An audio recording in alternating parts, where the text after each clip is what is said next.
By 1891, African American culture was flourishing. With ragtime and the blues sweeping the nation, many blacks were gaining social prestige. Charleston, South Carolina was no different. While it was still a southern, white-dominated, and segregated city, black people were forming churches and other organizations, as well as being free people in the workforce. In December of 1891, Reverend Daniel Joseph Jenkins, a black lumber worker and minister, made a decision that changed history. He came upon a group of 4 Negro orphans at a lumber yard in Charleston. He decided they must be helped and enlisted the aid of others. Churches and friends, both black and white, assisted in the forming of the Orphan Aid Society and the Jenkins Orphanage Institute. Jenkins began educating the children and had them learn to play wind instruments to strengthen their lungs, as tuberculosis was common. He discovered many of them had amazing talent, and thus the Jenkins Orphanage bands were born. The bands were a contributor to one of America's finest art forms, jazz, as well as a huge success and source of much-needed revenue for the institution. This historic orphanage faced the music by playing the music.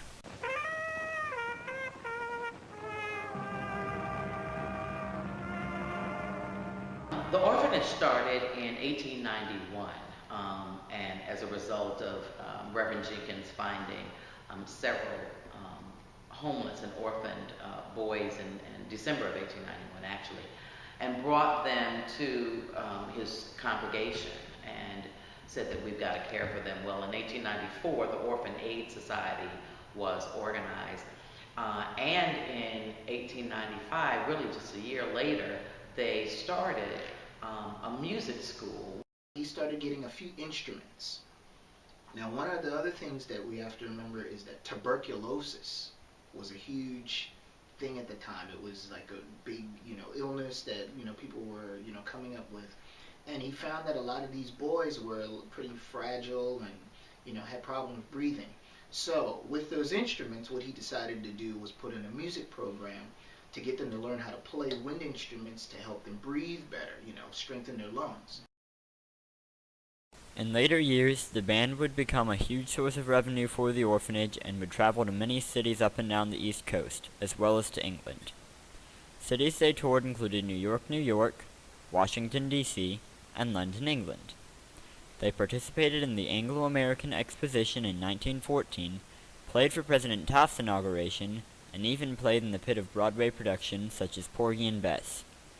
Once, the band walked 3 miles in driving rain to serenade President Roosevelt and his family at the retreat near Oyster Bay, New York. However, the Secret Service agent on duty turned them back.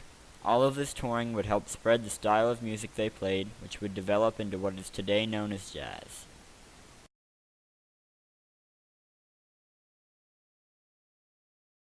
The Jenkins Orphanage turned out many exceptionally talented musicians who would go on to perform with and sometimes against some of the greatest band leaders and jazz musicians to make their names known. 2 of these musicians are William Alonzo "Cat" Anderson and Gladys "Jabo" Smith. William Alonzo Anderson was a trumpet player, born in 1916. He was a resident of the Jenkins Orphanage. He supposedly obtained his nickname when he won a fight against a bully, and one of the other children watching exclaimed, "Hey, you fight like a cat!" When he joined the band, he learned first and primarily the trombone, but also picked up the baritone, mellophone, and the drums. In 1929, he got his first chance to tour with the band. When all of the trumpeters that went ran away, he volunteered to switch instruments. He decided to stick with the trumpet when he heard Jabo Smith and Peanuts Holland, both former residents of the orphanage, playing. In his adult career, he was one of the founding members of the Carolina Cotton Pickers. After leaving that band, he played with Harley Toots, Doc Wheeler's Sunset Orchestra, Lionel Hampton, Sabi Lewis's Orchestra, Claude Hopkins' Big Band, the Erskine Hawkins Orchestra, and Lucky Millinder. On September 1st, 1944, he debuted with Duke Ellington. From 1944 to 1947 and 1950 to 1959, he played with Ellington. During this period, he became the best high-note trumpeter ever. He also had amazing mastery over the plunger mute technique.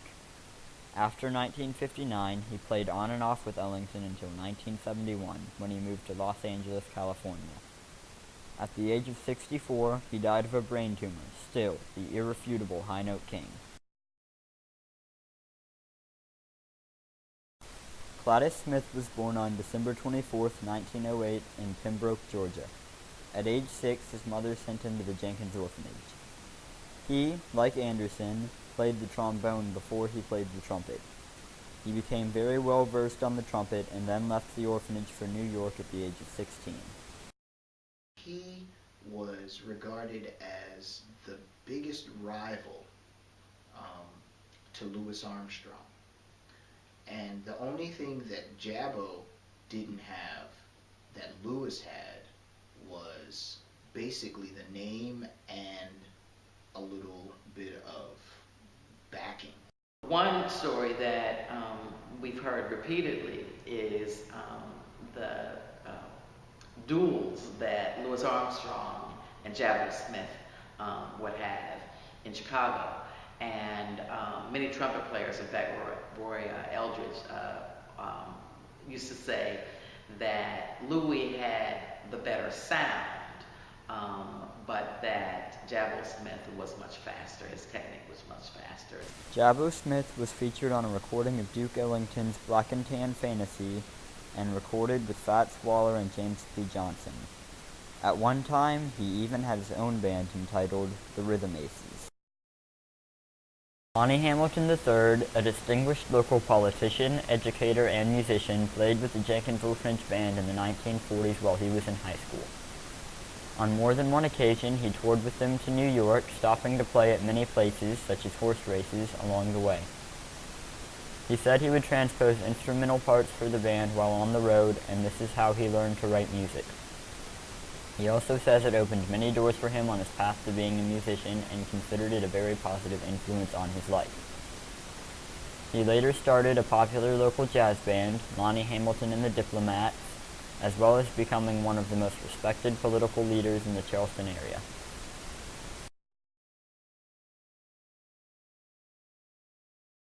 The Charleston area of the South Carolina Low Country was instrumental in the shaping and spread of jazz music. The Jenkins Orphanage, with its many amazing musicians, did much to assist in this task. Reverend Jenkins' idea to use the bands as a source of income for the orphanage was an ingenious way to solve a very large problem. The Jenkins Orphanage Institute didn't just face the music, they played the music.